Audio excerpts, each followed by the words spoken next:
રાજ્યમાં આગામી 5 દિવસ વરસાદની આગાહી કરાઈ છે। 5 દિવસ સામાન્યથી મધ્યમ વરસાદની આગાહી। થંડર સ્ટ્રોમ એક્ટિવિટીના કારણે 30 થી 40 કિલોમીટરની ઝડપે પવન ફૂંકાશે।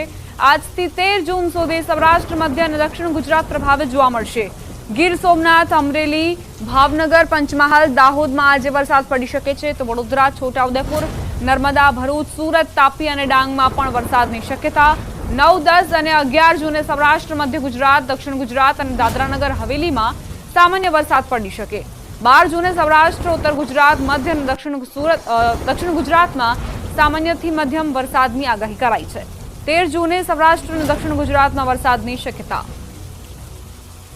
साउथ गुजरात रीजन के लिए डे 1 से डे 4 यानी आने वाले 4 दिनों के लिए फ्यू प्लेसेस पे लाइट से मॉडरेट रेनफॉल होने का पूर्वानुमान दिया गया है। और जो डिस्ट्रिक्ट है जहां पे आने वाले 4 दिनों के लिए साउथ गुजरात रीजन के डिस्ट्रिक्ट में फ्यू प्लेसेस पे लाइट से मॉडरेट रेन होने का पूर्वानुमान दिया गया है। वो डिस्ट्रिक्ट हैं बड़ोदरा, छोटा उदयपुर, नर्मदा, भरूच, सूरत, डांग, नवसारी, वलसाड़, तापी, दमन और दादरा नगर हवेली। और नॉर्थ गुजरात रीजन के जो डिस्ट्रिक्ट है जहां पे आने वाले 4 दिनों के लिए आइसोलेटेड प्लेसेस पे लाइट रेन होने का पूर्वानुमान दिया गया है। वो डिस्ट्रिक्ट है पंचमहल, दाहोद और महिसागर।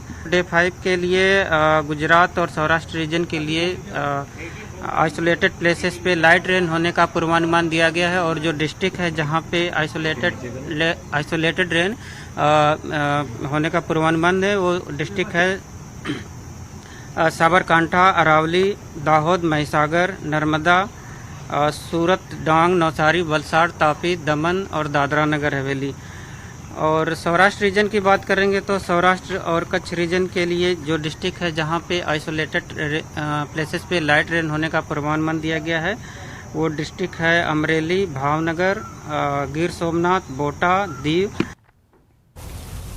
ગુજરાતના ખેડૂતો માટે આનંદના સમાચાર પ્રાપ્ત થઈ રહ્યા છે। ચોમાસું હવે ગુજરાતથી ફક્ત 250 કિલોમીટર દૂર છે। ગુજરાતમાં આ વખતે વહેલું ચોમાસું બેસી શકે છે। ગુજરાતમાં ચોમાસાના આગમનનું કાઉન્ટડાઉન શરૂ। ચોમાસાના આગમનની તૈયારીઓ। ચોમાસું હવે થોડા જ કિલોમીટર દૂર અને ત્યારબાદ વિધિવત રીતે મેઘરાજાની શાહી સવારી ગુજરાતમાં આવી પહોંચશે અને ગરમીથી ખાસ કરીને લોકોને રાહત મળશે। ચોમાસા પહેલા જ નદીઓમાં આવક શરૂ થઈ છે। ગુજરાતની નદીમાં ચોમાસા પહેલા આવક શરૂ। છોટાઉદેપુરની સાપણ નદીમાં નવા નીર આવ્યા। ક્વાંટના ઉમઠીની સાપણ નદીમાં નવા નીરની આવક।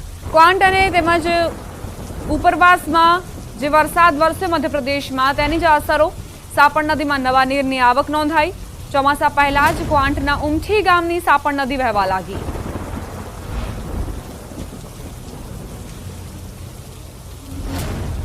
રાજકોટની સિવિલ હોસ્પિટલ અવારનવાર કોઈને કોઈ કારણોસર વિવાદમાં આવતી હોય છે। આજે ફરી એક વખત સિવિલ હોસ્પિટલની ઘોર બેદરકારી સામે આવી, જેમાં સ્ટાફના સગાને પણ યોગ્ય સારવાર ન આપી તબીબે ઝપાઝપી કર્યાનો આરોપ અને ડોક્ટરો દ્વારા દર્દીઓને સમયસર સારવાર આપવામાં ન આવતી હોવાના કારણે એક દર્દીનું મોત નીપજ્યું હોવાનો અને અન્ય દર્દી ગંભીર હોવાનો આક્ષેપ કરાયો છે।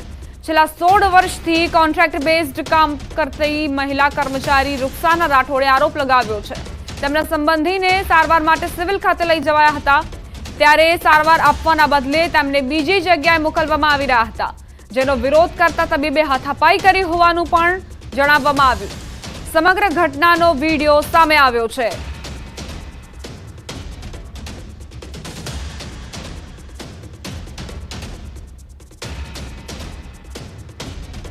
મેડમ જે પેશન્ટ આવે એ પેલા હોય કે કોઈની ફાઇલ લખવી એ એમરજન્સી છે। મોઢામાં પેશન્ટને ફીણ આવી ગયા ત્યાં સુધી સારવાર આપતા નથી। અને બીજું કે મેં એવું કીધું કે મેડમ તમે હવે લ્યો તો મને કે માસી ઉભા રહ્યો। એનું કારણ છે કે એને એમ કે આ તો પટ્ટાવાળી છે ને એને શું ખબર હોય, ઓલા પેશન્ટને મોઢામાં ફીણ આવી ગયા એની તો તમે સારવાર કરો। એને ન કરી, પણ છોકરાઓને કીધું એક ફોટો લ્યો એટલે મારે મેં ખબર પડે, નકર આ તો આમ જ કરશે। તો મોબાઈલ જોઈતા હાથ ચાલાકી કરી, કેમ તમે કે વિડીયો ઉતારો। એના इंटरनेट जैसे सारवार उसकी सारवार बंद करनी है, एना इंटरनेट सारवार बंद कर दी थी। અમે અંદર લઈ ગયા બરોબર, મારા મમ્મીને એને ઇમરજન્સીમાં કરવું પડે એમ હતું દાખલ। અમે અહીંયા ગયા ને તો એ કઈ પેલા ફાઇલ નહીં લખતા હતા, ફૂલ ઇમરજન્સી હતી। અમે એને કીધું મેડમને કે આવી રીતે અમારે હે ઇમરજન્સી, તો એ મેડમ ફાઇલ લખવામાં જ પડ્યા। અમને સરખો જવાબ ના આપ્યો અને અમને કે તમે 5 મિનિટ ઉભા રહ્યો, ઊભું રહેવું જોશે એમ તમારે। પછી ડોક્ટરે ઝપાઝપી કરી હા, ત્યાં કેમેરા નથી, અંદર સીસીટીવી કેમેરા, તો અમે મોબાઈલ કાઢીને વિડીયો બનાવવા લાગ્યા.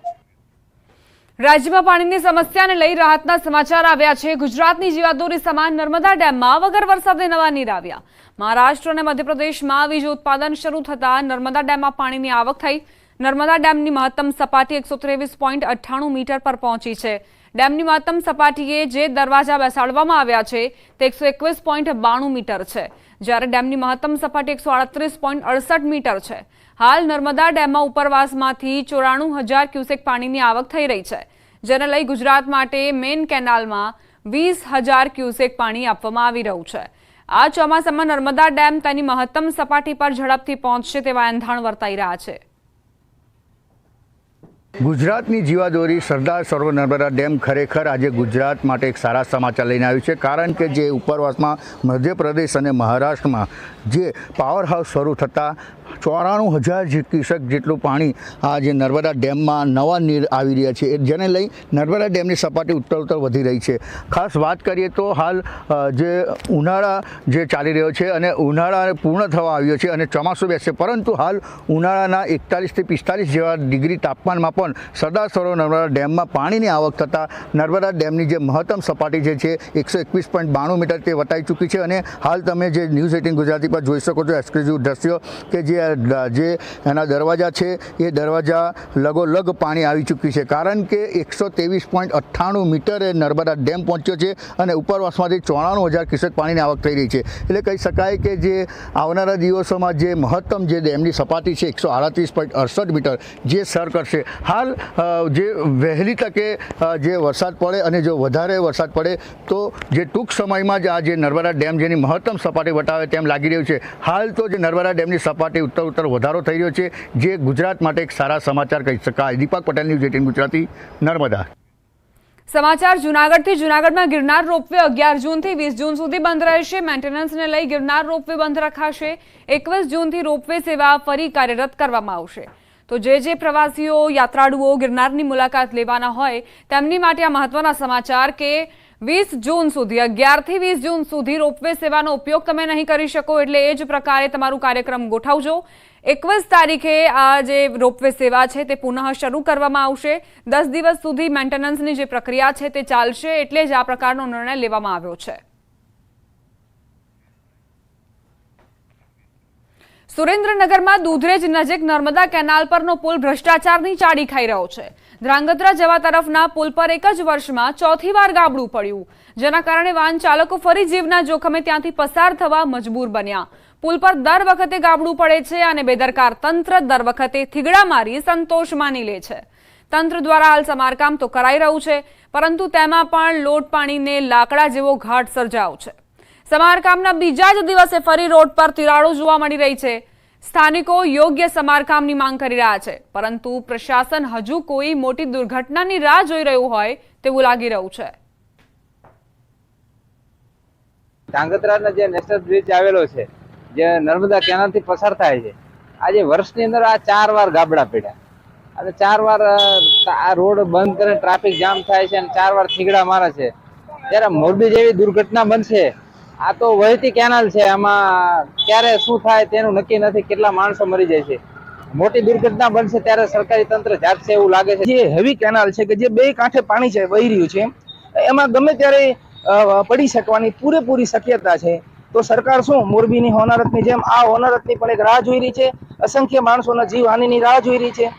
એ મારો પ્રશ્ન છે અને એ બાબતમાં સરકાર શું યોગ્ય તાત્કાલિક નિર્ણય લેવા માંગે છે એ આપના માધ્યમથી હું સરકારશ્રીને વિનંતી કરું છું. સુરેન્દ્રનગર શહેરને કચ્છ સાથે જોડતા મુખ્ય હાઈવે પરના દૂધરેજ નજીક આવેલ નર્મદા કેનાલ પુલ પર છેલ્લા 1 વર્ષમાં 4થી વાર ગાબડું પડવાનો બનાવ બન્યો છે અને જેને લઈ અને વારંવાર વાહન ચાલકોને હાલાકીનો સામનો કરવો પડે છે અને તંત્ર જાણે કોઈ મોટી દુર્ઘટનાની રાહ જોઈ રહ્યું હોય તેમ વારંવાર આજે નર્મદા કેનાલ પરના જે પુલ છે એમાં વારંવાર ગાબડા પડતા ઠીકડા મારવાની જે નીતિ છે એ તંત્ર દ્વારા અપનાવવામાં આવી રહી છે. આપ ટીવી પરના દ્રશ્યોમાં જોઈ શકો છો કે આ ગઈકાલે સાંજે જ આ પુલ પર ગાબડું પડ્યા બાદ તંત્ર દ્વારા રિપેરિંગ કામ હાથ ધરવામાં આવ્યું હતું, પરંતુ હજુ પણ આ રિપેરિંગ કામમાં પણ લોટ પાણીને લાકડા હોય તેવી સ્થિતિ જોવા મળી રહી છે.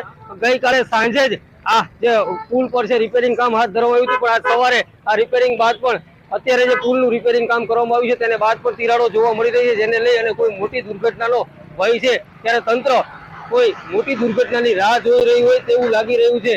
ત્યારે તાત્કાલિક યુદ્ધના ધોરણે આ પુલનું યોગ્ય સમારકામ કરવામાં આવે તેવી ક્યાંક ને ક્યાંક શહેરીજનોમાં માંગ ઉઠવા પામી છે. અક્ષય જોશી, ન્યૂઝ 18 ગુજરાતી, સુરેન્દ્રનગર. ભૂગર્ભ ગટરના ઢાંકણ લગાવવા માટે ખોદેલા ખાડામાં બાઇક સવાર મહિલા અને પુરુષ ખાબક્યા. રાત્રિ દરમિયાન ગોદી રોડ ખાતે બની આ ઘટના. મહિલાને ઈજાઓ પહોંચતા તેમને સારવાર માટે ખસેડાઈ. સ્માર્ટ સિટી અંતર્ગત ચાલતા કામના કારણે આ પ્રકારે દુર્ઘટના બની. ગટર લાઇન માટે ખોદેલા ખાડામાં બાઇક સવાર પડ્યા. રાત્રે ખાડા ન દેખાતા વ્યક્તિ ખાડામાં પડ્યા હતા.